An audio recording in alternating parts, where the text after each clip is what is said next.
गई है। अमेरिकी इंतजामिया, इंटेलिजेंस और जंगी सलाहियतों की पोल एक तरह से खुल चुकी है। दुनिया का सुपर पावर अब दुनिया के सामने बेनकाब हो चुका है।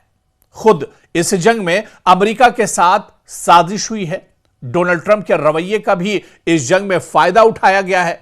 इजराइल ने जंग में अमेरिका का बहुत अच्छे से इस्तेमाल किया है। इजराइल खुद तो इस जंग में फंसा ही है, अमेरिका और दुनिया के कई ममालिक को भी उसने बुरी तरह से फंसा दिया है। इसीलिए माहिरीन का मानना है कि यह जंग तो एक दिन खत्म हो जाएगी, सीज फायर हो जाएगा, जंग बंदी भी हो जाएगी, लेकिन जंग के बाद दुनिया की सियासी सूरत हाल बहुत हद तक बदल जाएगी। जंग के बाद अमेरिका पहले वाला अमेरिका नहीं रहेगा। ईरान भी अब पहले वाला ईरान नहीं रह जाएगा। इजराइल का भी हाल बदल जाएगा। कई ममालिक की सूरत मुख्तलिफ हो जाएगी।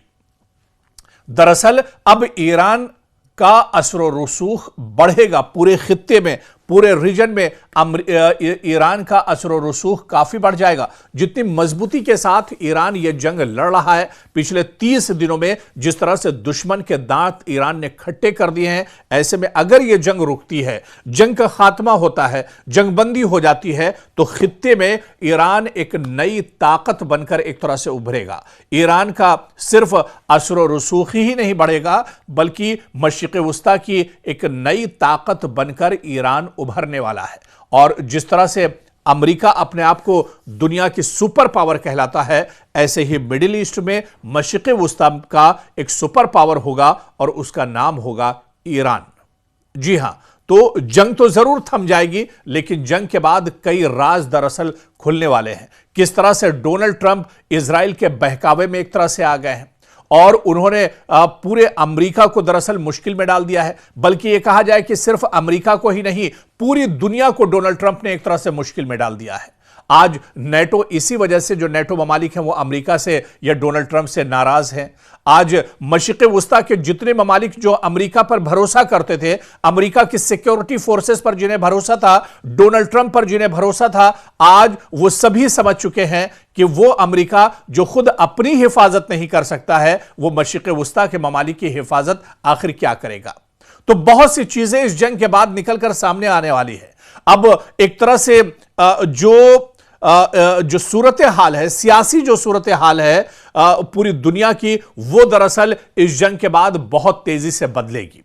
अब ईरान पहले वाला ईरान नहीं रह जाएगा। अब इजराइल पहले वाला इजराइल नहीं रह जाएगा। अब ईरान पहले वाला, अमेरिका पहले वाला अमेरिका नहीं रह जाएगा। अब भारत पहले वाला भारत नहीं रह जाएगा। पाकिस्तान की भी सूरत हाल बदलने वाली है। इस जंग के बाद बहुत कुछ दरअसल बदलने वाला है। इस जंग के बाद दरअसल इजराइल, अब जिस तरह से उसकी दुनिया पर एक धाक बनी हुई थी, इजराइल का नाम आते ही जहन में सबसे पहले टेक्नोलॉजी, उसका जो डिफेंस सिस्टम है, उसकी जो ताकत है, वहां की जो फौज, वो तमाम चीजें दरअसल जहन में आती थी। लेकिन अब वो इजराइल नहीं रह जाएगा। इजराइल का दरअसल अब लोगों के जहन में एक डरा हुआ इजराइल, एक पिसा हुआ इजराइल, एक पसपा इजराइल, एक बुरी तरह से पिटा हुआ इजराइल, दरअसल वो अब दुनिया के सामने निकल कर आने वाला है। और ऐसी ही कुछ सूरत हाल अमेरिका की भी दुनिया के सामने होगी। तो ये जंग महीने, 2 महीने, 4 महीने भले ही चले, लेकिन जंग एक दिन थमनी है, जंग एक दिन रुकेगी, सीज फायर होगा, जंगबंदी होगी, या यूं कहा जाए कि जंग का खात्मा होगा। लेकिन इस जंग के बाद जो सच्चाई है, जो बहुत से राज इस जंग के पीछे छुपे हुए हैं, वो सभी खुलकर एक तरह से दुनिया के सामने आ जाएंगे।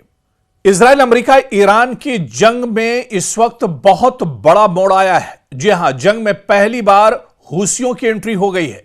बिल्कुल सही आपने सुना कि पिछले 1 महीने की इस जंग में लोग यही सवाल कर रहे थे कि मशरिक़ वस्ता की एक बड़ी ताकत हूसी मुजाहिदीन आखिर इस जंग में कहां है। लेकिन अब हूसियों की एंट्री हो चुकी है और हूसियों ने पहली बार बैलिस्टिक मिसाइल से इजराइल के ऊपर धावा बोल दिया है। इजराइल के ऊपर हमला कर दिया है हूसियों ने, और हूसी मुजाहिदीन के इस हमले के बाद अब मशरिक़ वस्ता में इजराइल की टेंशन बढ़ गई है।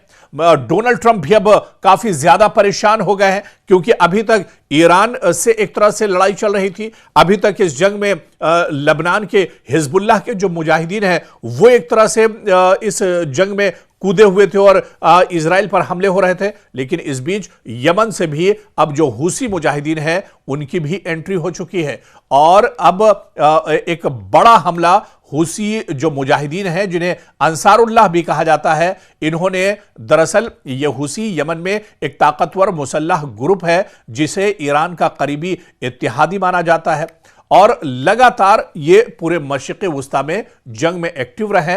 बल्कि हुसियों के बारे में कहा जाता है कि बहरे अहमर यानी रेड सी के ये दरअसल बहुत मजबूत और माहिर लड़ाके माने जाते हैं और इन्होंने बड़े पैमाने पर अब इजराइल पर हमला किया है। यानी अमेरिका, इजराइल और ईरान की जंग को 30 दिन हो चुके हैं और 30 दिनों के बाद अब हुसी मुजाहिदीन भी इस जंग में एक तरह से कूद पड़े हैं और जो खबर मिल रही है कि बैलिस्टिक मिसाइल और सुसाइड ड्रोन्स के जरिए से बड़ा हमला इजराइल पर दरअसल हुसियों की तरफ से किया गया है। यह हमले यमन से हुए हैं जो इजराइल से सैकड़ों किलोमीटर दूर है। इसका मतलब है कि लॉन्ग रेंज सलाहियत भी एक तरह से मौजूद है हुसियों के पास। हुसी मुजाहिदीन के पास बैलिस्टिक मिसाइल होना दरअसल ये इजराइल के लिए, अमेरिका के लिए ये अलार्मिंग है या दूसरे जो ममालिक हैं जो एक तरह से इत्तेहादी ममालिक हैं इजराइल और अमेरिका के, उनके लिए ये एक बहुत बड़ा खतरा है। तो अब इस जंग में हिजबुल्लाह के बाद, ईरान के बाद अब हुसी जो मुजाहिदीन है वो भी अब एक तरह से इस जंग में कूद पड़े हैं और इजराइल पर पहला बड़ा हमला हुसियों की तरफ से किया गया है। हुसी मुजाहिदीन दरअसल रेड सी में अब अमेरिका और इजराइल का टेंशन और ज्यादा बढ़ जाएगा। अभी तक अबनाए हुर्मुज का मसला था जिसे ईरान ने पूरी तरह से लॉक कर दिया है। अबनाए हुर्मुज से अमेरिका और इजराइल के जो कंटेनर्स हैं वो नहीं गुजर सकते हैं, पानी के जहाज अमेरिका और इजराइल या उनके इत्तेहादियों के नहीं गुजर सकते हैं। बल्कि ईरान ने यह साफ भी किया है दुनिया के सामने कि अबनाए हुर्मुज खुला हुआ है, लेकिन सिर्फ उनके दुश्मनों के लिए यानी इजराइल और अमेरिका के लिए यहां पर पाबंदी है, बल्कि दुनिया का कोई भी कंटेनर यहां से गुजर सकता है। तो पहले ही अबनाए हुर्मुज पूरी तरह से बंद है और अब रेड सी के अंदर, बहरे अहमर के अंदर अब एक तरह से खतरा बढ़ जाएगा, जिस तरह से हुसी मुजाहिदीन भी अब इस जंग में कूद पड़े हैं। हालांकि इससे पहले भी आप देखिए कि मशरिक़ वुस्ता में इजराइल और अमेरिका के लिए ये हुसी मुजाहिदीन लगातार खतरा बने रहे, लगातार टेंशन देते रहे इजराइल और अमेरिका को। और इसके अलावा जो तंसीबात पूरे मशरिक़ वुस्ता में अमेरिका के हैं, जहां जहां पर अमेरिका के एयरबेस है वहां पर हुसी भी इससे पहले भी लगातार अटैक करते रहे। और आपको याद होगा कि इससे पहले जब ईरान और इजराइल की 12 दिनों की जंग हुई थी, उस जंग में भी आप देखिए कि हुसी मुजाहिदीन ने रेड सी के अंदर कई इजराइल के जो कंटेनर्स थे उन पर हमले किए थे। कई जो इत्तेहादी ममालिक के कंटेनर थे इजराइल और अमेरिका के, उन्हें भी हुसी मुजाहिदीन ने एक तरह से टारगेट किया था, निशाना बनाया था।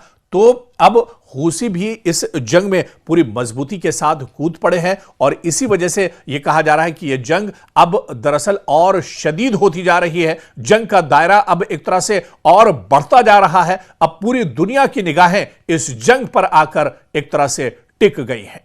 तो मशरिक़ वुस्ता में लगातार जंग का दायरा बढ़ता जा रहा है। इस बीच ईरान ने इजराइल पर क्लस्टर बमों की बारिश कर दी है, बड़ी खबर आ रही है। जबकि कुवैत में अमेरिका के 6 बहरी जहाज तबाह करने और दुबई में साहिल और होटल पर हमले करके कई अमेरिकी फौजियों को ईरान ने हलाक करने का दावा किया है।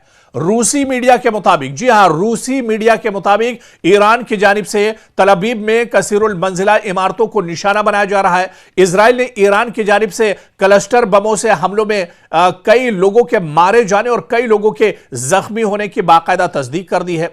ईरानी मीडिया के मुताबिक फौज ने कुवैत की अल शुयूख बंदरगाह पर अमेरिका के 6 टेक्निकल जहाजों को निशाना बनाया है। ईरानी मीडिया के मुताबिक 3 लड़ाका जहाज समंदर में डुबो दिए गए हैं, जबकि दीगर 3 में आग लगी हुई है। और इस बीच पासदाराने इनकलाब के मुताबिक वादा सादिक चहारुम नामी ऑपरेशन के तहत दुश्मन पर 84वीं लहर में हमले किए गए हैं और 84वीं लहर में दुबई के साहिल और एक होटल में अमेरिकी अहलकारों को खुदकुश ड्रोन से निशाना बनाया गया है। अब जिस तरह से ईरान की तरफ से कहा गया था, पासदाराने इनकलाब की तरफ से कहा गया था कि मशरिक़ वुस्ता में दरअसल अमेरिका के जो सिक्योरिटी फोर्सेस हैं वो तमाम एयरबेस छोड़कर चले गए हैं, क्योंकि तकरीबन तमाम एयरबेस पर अमेरिका ने अटैक किए हैं, उन्हें टारगेट किया है। और अब अमेरिका के सिक्योरिटी फोर्सेस या अमेरिका के जो जवान हैं वो दरअसल अलग अलग जो होटल बने हुए हैं, 5 स्टार होटल्स बने हुए हैं, जो बहुत लग्जरी होटल बने हुए हैं, वहां पर दरअसल अमेरिकी फोर्सेस के जवानों को रखा गया है। और ईरान ने कहा था कि ईरान अब इन तमाम होटलों को एक तरह से टारगेट करेगा। यहां पर दुश्मन जो छुपे हुए हैं, जो बिलों के अंदर चूहे एक तरह से मौजूद हैं, उन चूहों को निकालने की तरकीब ईरान को आती है। और ईरान ने अब इन होटलों पर एक तरह से हमले करने शुरू कर दिए हैं। और इन होटलों में जहां पर अमेरिका के सिक्योरिटी फोर्सेस के जवान मौजूद हैं, उन्हें अब एक तरह से ईरान टारगेट कर रहा है।